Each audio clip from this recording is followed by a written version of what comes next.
Hello guys, welcome back to US spoken classes. और आज हम पढ़ने वाले हैं टू बी फॉर्म्स को, जिसमें हम पढ़ेंगे इज एंड आर के। गाइस, आप सभी को पता है इज एंड आर का मतलब होता है वो हूं, ठीक है ना। अब इसको हम पढ़ेंगे स्ट्रक्चर के थ्रू। इसका स्ट्रक्चर कैसे बनाते हैं गाइस? पहले तो हम क्या करते हैं ना, किसी भी चीज का स्ट्रक्चर बनाना है तो हम क्या करते हैं, उसके लिए सबसे पहले सब्जेक्ट लेते हैं, जो कि हमारा सब्जेक्ट इस प्रकार होता है। हमारा सब्जेक्ट होता है सबसे पहले एक्सेसिव वर्ब का। यदि आप स्ट्रक्चर बनाते हो तो सबसे पहले आप क्या रखोगे, आप रखोगे सब्जेक्ट को। उसके बाद आपको क्या रखना होता है, जिसका आप यूज पढ़ाने वाले हो उसको हम रखते हैं। हमारा सेकेंड स्टेप होता है, यानी हम पढ़ा रहे हैं टू बी फॉर्म्स को, यानी जब आपको पढ़ा रहे हैं तो हमें रखना है यहाँ पे इज एम आर को रख देना है गाइस। अब देखना है ये जो इसमें क्रिया कराना है, एक्शन वर्ड आएंगे या नहीं आएंगे। अगर नहीं आएंगे एक्शन वर्ड ऐसे सेंटेंस है तो आपको डायरेक्टली यहाँ पे क्या करना है गाइस, प्लस दे करके और यहाँ लिख देना है ऑब्जेक्ट। जैसा कि हमने पिछली वीडियो में आपको बताया था कि इसमें जो subject is am are plus object, यानी इसमें सब्जेक्ट और ऑब्जेक्ट को हमने बता दिया है पहले वीडियो में। और वर्ब के बारे में भी हमने बताया था, क्योंकि इसमें वर्ब तो है नहीं, हमारा जो मेन वर्ब है नहीं, यहाँ हेल्पिंग वर्ब है, मेन वर्ब नहीं है, तो हमें उतना उसके लिए टेंशन नहीं लेना है। फिलहाल इसमें बनेगा किस तरह का सेंटेंस, हमें वो ध्यान देना है गाइस। सेंटेंस जो बनते हैं, जैसे कोई आपसे प्रश्न करता है तुम कैसे हो, तो आप डेली लाइफ में जो सेंटेंस बोलते हो ना, मैं ठीक हूं। जैसे आप बोलते हो मैं ठीक हूं, आप बोलते हो मैं ठीक हूं। अब इस सेंटेंस को बनाओगे कैसे? सबसे पहले बोला सब्जेक्ट दो, इन सबसे पहले क्या एक समझ लीजिए सीढ़ी है, क्या है, एक सीढ़ी की तरह। और सीढ़ी का पहला स्टेप हमारा ये हो जाता है, सेकेंड स्टेप ये, और थर्ड स्टेप हमारा ये होता है। तो गाइस पहला स्टेप में आप चढ़ते हो, जाहिर सी बात उल्टा चढ़ोगे नहीं, हमें नीचे चढ़ना होता है ना। तो फर्स्ट स्टेप हमारा ये है, सबसे पहले क्या हमारा सब्जेक्ट यानी कर्ता।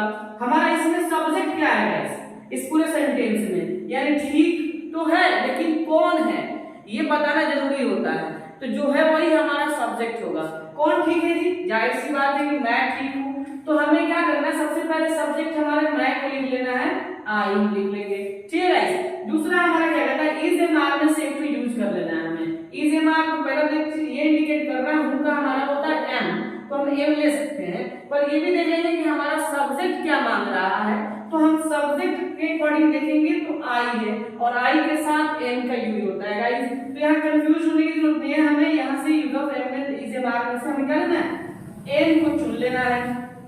लास्ट स्टेप हमारा क्या है, ऑब्जेक्ट, या हमारा हो जाता है गाइस ऑब्जेक्ट या कंप्लीमेंट। यहाँ ऑब्जेक्ट या कंप्लीमेंट इसको कह सकते हैं गाइस, यानी हमारा अंत में तो ऑब्जेक्ट आएगा नहीं तो कंप्लीमेंट आएगा। तो गाइस हमें क्या देखना है कि हमारा यहाँ जो ऑब्जेक्ट आ रहा है या नहीं आ रहा है। तो हमारा ऑब्जेक्ट में जाहिर सी बात है कंप्लीमेंट ले लेंगे, हमारा जो बचा है उसको लिख लेते हैं, यानी क्या होगा गाइस, फाइन हो जाएगा हमारा, यानी आई एम फाइन। हमारा सेंटेंस कंप्लीट हुआ। दूसरा सेंटेंस लेते हैं, जैसे हमारा सेंटेंस हो जाएगा कि वे लोग बाजार में हैं। दूसरा सेंटेंस है हमारा वे लोग बाजार में हैं। इस सेंटेंस को भी हम बना देंगे। किस तरह बनाएंगे, सबसे पहले सब्जेक्ट मांगा, किसकी बात हो रही है यहाँ, वे लोग की बात हो रही है। हमारा सब्जेक्ट क्या हो गया, वे लोग। वे लोग का हमारा इंग्लिश होता है दे, हमने पहला लिख लिया। अब क्या करना है, इसे बाद में से चुनना है ना, तो है ऑलरेडी मीनिंग जो होता है हमारा आर होता है, लेकिन हम सब्जेक्ट के अकॉर्डिंग चलेंगे। तो सब्जेक्ट दे के साथ क्या लगाएंगे, आर का यूज करेंगे, क्योंकि दे प्लुरल नंबर है, इसलिए हमें इसमें से आर प्लुरल को चूज करना होगा। तो गाइस दे के साथ हमारा क्या होगा, दे के साथ हमारा आर यूज हो जाएगा। तो हमने सेकंड सीढ़ी भी चढ़ लिया। अब जाहिर सी बात है एक लास्ट स्टेप है, तो लास्ट स्टेप क्या हमारा ऑब्जेक्ट या कंप्लीमेंट मांगा। तो हमें क्या करना है ना, ऑब्जेक्ट या कंप्लीमेंट को देने के लिए एक सबसे सिंपल ट्रिक है गाइस। आपको समझ नहीं आ रहा है कि इसको लिखिए इसको लिखिए, तो आप समझ लो कि लास्ट जब ऑब्जेक्ट आता है ना, तो समझ लो कि आप सेंटेंस को उल्टा बना दो। वहां से क्या करो कि मे का आया ना, इन लिख दो, फिर क्या है जी बाजार, तो बाजार का हम लिख देंगे द मार्केट।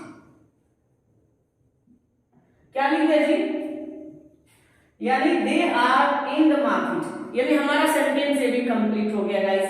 तो क्या करना है, इसमें ज्यादा कंफ्यूज होने की जरूरत नहीं है। आपको ऐसा सेंटेंस में जैसे कि मैं ठीक हूं, मेरे पिताजी बीमार हैं, वे लोग किसान हैं, हम लोग अच्छे हैं, हम लोग अभी स्कूल में हैं। जैसे सेंटेंस आ गए, हम लोग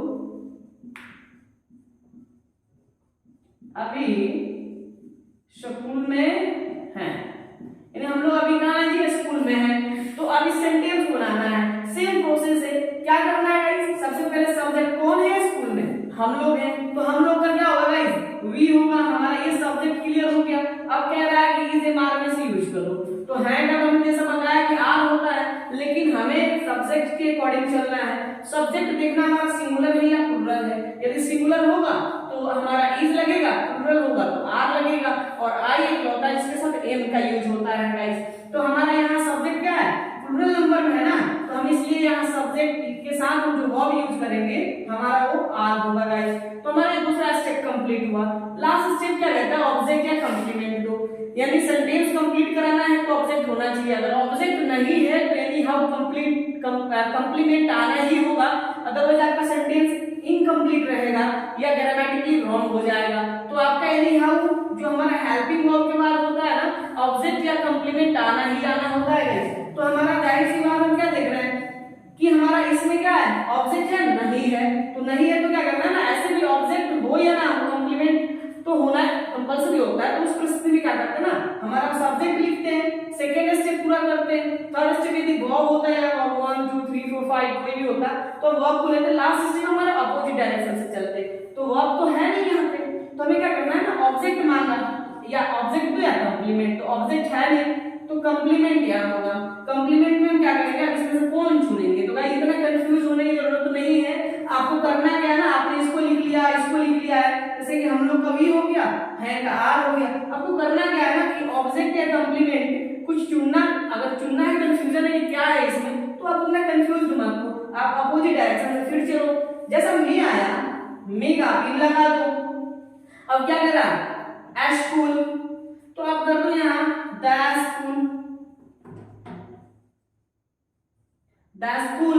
ओके, अब क्या कह रहा है, अभी, अभी का आप वर्ड ले लो, क्या लोगे गाइस, राइट नाउ ले लो, राइट नाउ, यानी क्या कह रहे हो, we are in the school right now, यानी कि आप क्या कर रहे हैं गाइस कि आप सेंटेंस को बना रहे, दो स्टेप आप चल रहे हो स्ट्रक्चर वाइज, यानी सब्जेक्ट लिया, वर्ब लिया, हेल्पिंग वर्ब जो हमारा था आपने चूज किया, फिर क्या कैसे हमारा एक लास्ट स्टेप था जो ऑब्जेक्ट या कंप्लीमेंट देना था, ऑब्जेक्ट है नहीं, अब कंप्लीमेंट यहाँ में ढूंढने की जरूरत थी, कौन कंप्लीमेंट है गाइस पता नहीं चल रहा था, हमने क्या किया अपोजिट डायरेक्शन से चल के बाकी सेंटेंस को कंप्लीट कर दिया, यानी we are in the school right now. तो गाइस हमारा सेंटेंस हुआ कंप्लीट। होप आप लोगों को सारी चीजें समझ में आ गई होगी गाइस, और ऐसे ही आज से लगातार आपको लॉन्ग वीडियो मिलते रहेंगे।